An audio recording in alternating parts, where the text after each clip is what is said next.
दर्शकों नमस्कार।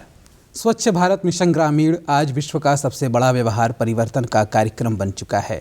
आज विश्व के तमाम देश इससे प्रेरणा प्राप्त कर रहे हैं। इसके फेज़ 1 के तहत भारत के सभी राज्यों और गांवों ने अपने आप को खुले में शौच मुक्त घोषित किया और अब वह समय आ गया है कि हम इस उपलब्धि को स्थायी रखते हुए आगे बढ़ें ताकि दूसरे फेज में सभी गांवों को ODF+ बनाया जा सके, यानी कि खुले में शौच मुक्त होने के साथ ही साथ सूखे और गीले कूड़े का प्रभावी प्रबंधन भी सुनिश्चित किया जा सके। और इसके लिए सरकार लगातार अभिनव प्रयोग कर रही है और इन अभिनव प्रयोगों के बारे में ही चर्चा करने के लिए इस वक्त हमारे साथ स्टूडियो में उपस्थित हैं स्वच्छ भारत मिशन ग्रामीण फेज़ 2 के भदोही जनपद के district coordinator doctor Saroj Pandey. तो बहुत बहुत स्वागत है सर आपका हमारे इस कार्यक्रम में। और सबसे पहले हम अपने दर्शकों के लिए आपसे यही पूछना चाहते हैं कि यह जो अभिनव प्रयोग किए जा रहे हैं ये क्या हैं और किस प्रकार से मॉडल विलेज विकसित किए जा रहे हैं। धन्यवाद भाई साहब। सबसे पहले तो मैं हमारे जो व्यूवर्स हैं उनको हम नए साल की शुभकामनाएं देना चाहते हैं। जी धन्यवाद। देखिए ये स्वच्छ भारत मिशन एक महत्वपूर्ण मिशन है और आप जैसा कि जानते हैं कि पूरे विश्व के एक बड़े पॉपुलेशन को समेटे हुए भारत था और भारत में चूँकि खुले में शौच की परंपराएं रही हैं शुरू से ही, तो इसको लेके बहुत दिक्कत थी। ये खुले में शौच किसी भी दृष्टि से उचित नहीं था। इस पे भारत सरकार ने आज़ादी के बाद से बहुत सारा कार्यक्रम किया और कार्यक्रम के रूप में आप देखें तो 1984 से ही इस पे फोकस किया गया था, लेकिन इस पे ज़्यादा फोकस जो है वो 2 अक्टूबर 2014 के बाद हम लोगों ने इसको किया। जी। पहले ये CRSP करके एक प्रोग्राम था, उसके बाद फिर ये निर्मल संपूर्ण स्वच्छता अभियान के तौर पे आया, फिर ये निर्मल भारत अभियान के रूप में आया, वर्तमान में ये स्वच्छ भारत मिशन ग्रामीण के रूप में है। इसमें पूरे गांव को, ग्राम पंचायत में जितने भी रेवेन्यू विलेजेज हैं सबको ओपन डेफिकेशन फ्री शुरू में करते हैं। तो उसका तरीका ये है कि जो बाय डेफिनीशन है वो ये है कि खुले में कोई भी शौच उस पर्टिकुलर ग्राम पंचायत में दिखे ना। बेहतर तरीका उसके लिए ये है कि हर घर में शौचालय की उपलब्धता हो जाए। इसके बाद जो हमारे इंस्टीट्यूशंस हैं लाइक स्कूल्स हैं, आंगनबाड़ी सेंटर्स हैं, अस्पताल हैं, वहाँ भी शौचालय की सुविधा हम लोगों को उपलब्ध हो जाए। जी। और ये चीज़ लगातार मेंटेन है। ये वन टाइम कार्यक्रम नहीं है कि एक बार कोई सुविधा हम उसको दे दें तो फिर ये चीज़ ख़त्म हो जाए, ऐसा नहीं है। ये लगातार वो चीज़ होती रहे। जी। तो खुले में शौच मुक्त पूरा देश हो गया है। उसमें हमारा जनपद भदोही भी खुले में शौच मुक्त हो गया है, क्योंकि भदोही ऐसा जनपद है जहाँ की गंगा के किनारे का वो जनपद है। तो शुरू में हम लोगों ने सबसे पहले अपने गंगा के किनारे के ग्राम पंचायतों को खुले में शौच मुक्त करा। उसके बाद बाकी सारे ग्राम पंचायतों को भारत सरकार की जो टाइमलाइन थी उससे बहुत पहले ही हम लोगों ने खुले में शौच मुक्त कर दिया। जी। अब जहाँ तक अभिनव प्रयोगों की बात है तो अभिनव प्रयोग में ये मंडल हमेशा से आगे रहा है, विंध्याचल मंडल, तीनों जनपद। और सबसे पहले पूरे प्रदेश में हमारे मंडल का ही एक ब्लॉक था जो खुले में शौच मुक्त घोषित हुआ। बाकी स्कूल शौचालय में और अन्य चीज़ों में हम लोगों ने हमेशा पूरे स्टेट को लीड किया है, इस मंडल ने लीड किया है। भदोही में भी हम लोगों ने ये सारे कार्यक्रम जो भी शासन द्वारा बताए गए थे, समझाए गए थे, निर्देशित थे, वो सारे हम लोगों ने पूरे करे। भदोही एक ऐसा जनपद है, आपको मैं बताऊं, कि जहाँ पे हमारे पास एक सैनिटेशन वर्कर्स जो हर राजस्व गाँव में एक होता है, हमारे भदोही जनपद में नहीं है। पूरे प्रदेश में यह इकलौता ऐसा जनपद है कि जहाँ पे हमारे पास मतलब सफाई कर्मी नहीं है। लेकिन उनके न होने के बावजूद भी हम लोगों ने लोगों को मोटिवेट करके अपनी जो एग्जिस्टिंग मशीनरी थी उसको सामने ला करके हम लोगों ने काफ़ी उसमें अच्छा काम किया। सबसे पहले काम हम लोगों ने ये देखा कि भाई खुले में शौच मुक्त हो गया, लेकिन अब खुले में गंदगी मुक्त भी हमको करना है, जिसको ODF फेज़ 2 में हमें ले आना है। तो ये बहुत ही आवश्यक होता है कि भाई खुले की गंदगी, खुले के शौच से भी ज़्यादा कभी कभी घातक होती है, क्योंकि तमाम तरह की जो संक्रामक बीमारियां हैं वो खुले में गंदगी से ही होती हैं। तो खुले में गंदगी को भी समाप्त करने की योजना हम लोगों को चलानी है। तो हम लोगों ने इसको सबसे पहले ओपन डेफिकेशन फ्री, तो हम लोगों ने पूरे 546 जो हमारे यहाँ ग्राम पंचायतें हैं भदोही में, उनको सबको हम लोगों ने कर रखा था। उसके बाद हम लोगों ने ये देखा कि उसका अस्थायित्व होना चाहिए। तो उसमें सबसे पहले हम लोगों ने जो अपना कार्यक्रम किया वो ये देखा कि जो हमारे ग्रामीण क्षेत्र के मार्केट हैं, जी, मार्केट में थोड़ी सफाई की आवश्यकता ज़्यादा थी, क्योंकि भाई मार्केट है वो एक तरह का जो है इकोनॉमिक एक्टिविटी का सेंटर भी है और उसके आसपास जो है धार्मिक स्थल भी हैं, तो मार्केट का साफ होना हमारे लिए बड़ा ज़रूरी था। तो हमने सबसे पहले जो हमारे करीब 37-38 जो ग्रामीण बाज़ार थे जी, तो सबसे पहले हम लोगों ने फोकस किया कि भाई इसमें हम ODF फेज़ 2 यानी अस्थायित्व के साथ साथ खुले में शौच और खुले में गंदगी मुक्तता का काम हम यहाँ पे करें।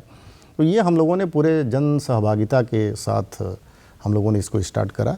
वहाँ जितनी भी ग्राम पंचायतें थी, करीब 56-57 ग्राम पंचायतें हमारी थी उसमें, और उस समय हम लोगों ने लोगों से सहयोग लेके, जो हमारे दुकानदार थे, बड़े दुकानदार, छोटे दुकानदार, इन लोगों से सहयोग लेकर के, आर्थिक सहयोग लेकर के हम लोगों ने इस कार्यक्रम को निभाया और ये एक प्रदेश में नज़ीर बना कि हमारे ग्रामीण बाज़ार जो है वो सबसे पहले साफ हुए। सर, जैसा कि इस फेज़ 2 का मुख्य जो केंद्र बिंदु है वह है कि सूखे और गीले कूड़े का अलग अलग प्रबंधन, यह कितना महत्वपूर्ण है और इसके लिए क्या कार्य हो रहे हैं? देखिए, ये कूड़े दो तरह के हैं। एक कूड़े ऐसे होते हैं जो जलीय के रूप में होते हैं, दूसरे ठोस के रूप में होते हैं। तो दोनों का प्रबंधन जब तक नहीं होगा तब तक जो है खुले में गंदगी मुक्त वो पर्टिकुलर प्लेस नहीं होगा जी। तो अब इसमें हम लोग ये देखते हैं कि जैसे जो ठोस वाले कूड़े होते हैं जी, ठोस कूड़े के दो प्रकार होते हैं जी। मतलब मोटा मोटा आप देखें तो एक ऐसा होता है जिसको हम, एक कूड़ा उसमें ऐसा है जिसको हम रीयूज कर सकते हैं, पुनः आप उसका हम उपयोग कर सकते हैं। तो हमें इन दोनों को अलग करना पड़ेगा। जो रीयूज करने वाले हैं उनको अलग करना पड़ेगा और ऐसे कूड़े जो सड़ सकते हैं उनको हमें अलग करना पड़ेगा। तो सड़ने वाले कूड़े को हम खाद बना के खाद में उसका कन्वर्जन कर लेते हैं और जो रीयूज होने वाले हैं वो उनको हम अलग करके उनको हम मार्केट को दिखाते हैं, मार्केट में उनको हम सेल करके ग्राम पंचायत अपनी इनकम जनरेट करती है। तो ये ठोस वाले में दो तरह का कार्यक्रम है। ये पूरे मतलब देश में चल रहा है। ये भदोही में भी ऐसा हो रहा है जी। जलीय कूड़े हमारे जो होते हैं, जो किचन से जो पानियाँ निकलते हैं, जो नहाने वहाने का पानी निकलता है, अन्य जो चीज़ें निकलती हैं, उसका तरीका हमारे यहाँ सबसे बेहतर तो ये है कि यदि आबादी घनी है तो घनी आबादी में आप भूमिगत नाली वगैरह बना लीजिए। उसमें से भूमिगत नाली के जरिए वो सारे जल एक जगह ले जाइए। फिर उसके बाद उसको, यदि तालाब है तो तालाब में वाटर स्टेबलाइज करके आप तालाब में उसको करिए। अन्यथा जहाँ आबादी कम है वहाँ पे हम लोग सुखते गड्ढे का कार्यक्रम करते हैं। अच्छा। तो सुखते गड्ढे में भी पर्याप्त मात्रा में पानी जो है वो अंदर सोख लेता है वो, और वो उसका शमन हो जाता है। तो ये तरीके हम लोग अपनाते हैं। अब उसके लिए तरीका ये है कि जैसे गांव में हम सबसे पहले लोगों को मोटिवेट करेंगे कि भाई आप ये ध्यान रखिए, क्योंकि क्या है ना कि वहाँ से ले आके फिर एक जगह इकट्ठा करके कूड़े को अलग करना काफ़ी मुश्किल काम होता है। हालांकि वो हो रहा है, शहरों में ज़्यादातर हो रहा है। तो गाँव में हम लोगों ये मोटिवेट करते हैं कि भाई आप कूड़े को अलग रखिए, जो सड़ने वाले कूड़े हैं उसको अलग एक जगह रखिए और जो न सड़ने वाले कूड़े हैं उनको अलग रखिए। तो थोड़ा सा इससे हमें सेग्रीगेट करने में सुविधा होती है। तो ये एक कार्यक्रम, फिर वहाँ से एक इंडिविजुअल लेवल से उसको उठा के हर ग्राम पंचायत में एक RRC सेंटर बना हुआ है। RRC सेंटर में वो कूड़ा आता है, उसमें हम ये दोनों काम करते हैं।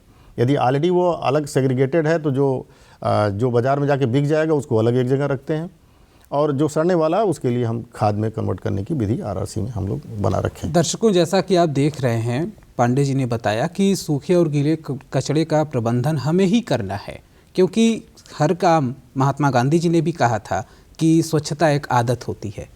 तो सर, स्वच्छता एक आदत है, इसको लोगों में बढ़ाने के लिए किस तरह से सरकार कार्य कर रही है? नहीं, ये तो पूरा का पूरा जो हमारा सैनिटेशन का कार्यक्रम है ये लोगों के सहयोग से ही होना है जी। और ये इसमें गवर्नमेंट का अपना एक रोल है, इसमें दो राय नहीं, बहुत इंपॉर्टेंट रोल है। लेकिन जब तक जन जागरूकता इसमें नहीं होगी तो फेज़ 1 में भी ये काम हुआ। फेज़ 1 में भी आप देखें कि खुले में शौच करके हम लोगों ने जो मतलब एक अमर्यादित व्यवहार था, सुरक्षित नहीं था, महिलाओं के लिए भी नहीं था, और विश्व में ये था कि भाई भारत बहुत ज़्यादा ओपन डेफिकेशन में कंट्रीब्यूट कर रहा है, कि ह्यूज पॉपुलेशन थी हमारे पास। तो वहाँ भी जन जागरूकता का कार्यक्रम ये था, जन जागरूक हुआ। आपको बताएं, इसमें एक विधि होती है CLTS, चैम्बर साहब ने इसको दिया पूरे विश्व को जी। CLTS की स्थिति ये होती थी कि जिस पर्टिकुलर गांव में CLTS की एक्टिविटी, उसका नाम ही है कम्युनिटी लेड टोटल सैनिटेशन, वो सैनिटेशन जो कम्युनिटी से लेड है।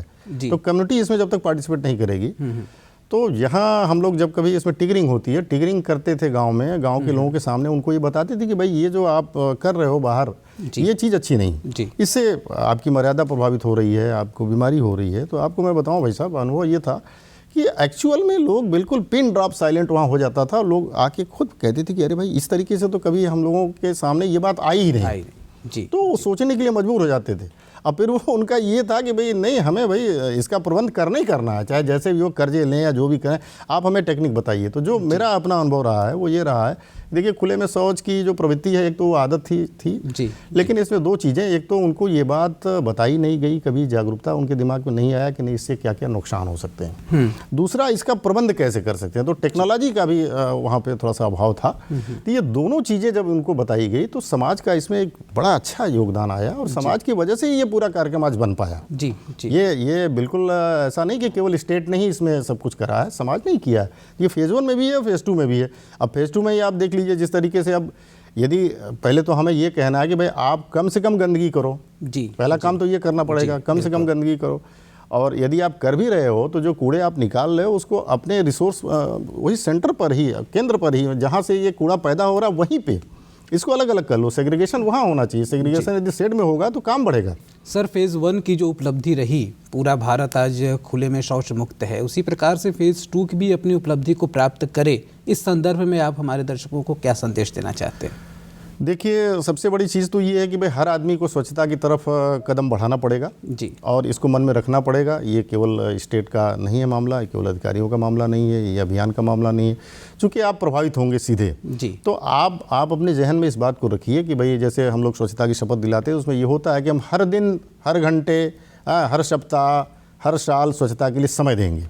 तो समय देंगे तो समय का मतलब ये आप अपने लिए समय दे रहे हैं, और जब आप अपने लिए दे रहे हैं तो समाज के लिए और देश के लिए भी अपने आप वो आगे बढ़ के चीज़ें हो जाती हैं। याद आया कि आपने हमें इतना समय दिया, हमारे कार्यक्रम में आए, हमारे दर्शकों को इतनी अच्छी बातें बताई, स्वच्छता के प्रति जागरूक किया, इसके लिए आपका बहुत बहुत धन्यवाद। और अब इसी के साथ अपने दर्शकों से लेते हैं विदा। नमस्कार। नमस्कार।